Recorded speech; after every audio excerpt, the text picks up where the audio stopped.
The third observation I have is no matter how big your company is and how good you think you are, you do not own all the smart engineers in the world.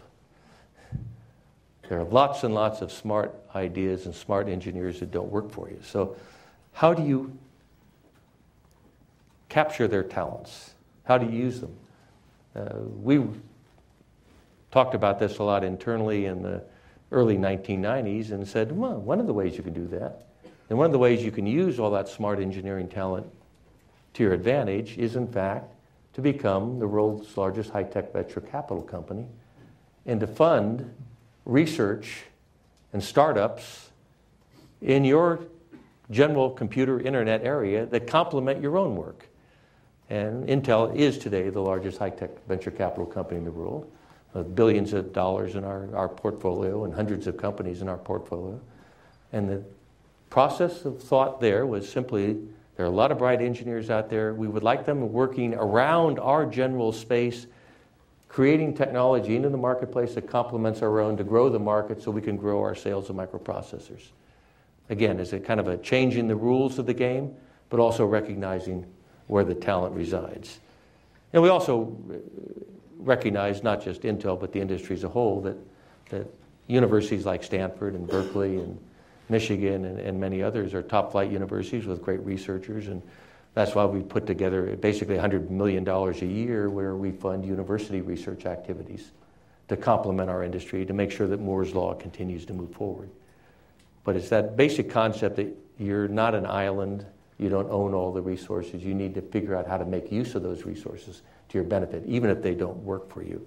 And if you make intelligent venture capital investments, you not only get the output of those people, but you get the benefit of, in fact, their success that flows back to you as the equity investment you've made in them.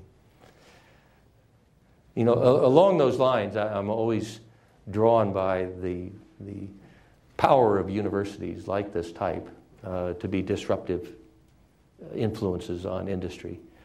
And the way I usually like to describe this is Intel Corporation has an R&D budget of about $6 billion a year, which I think is even bigger than the Stanford School of Engineering's research budget.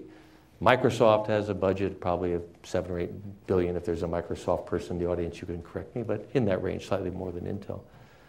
And every time I look at those two companies, and I'll pick Microsoft as an example here, and look at the challenges that those companies have with their huge R&D budgets, absolutely huge R&D budgets. What are the life-threatening challenges that occur, and where do they come from? And the life-threatening challenges to Microsoft have not come from IBM or Hewlett-Packard or SAP or Oracle or any other big company with a big research budget.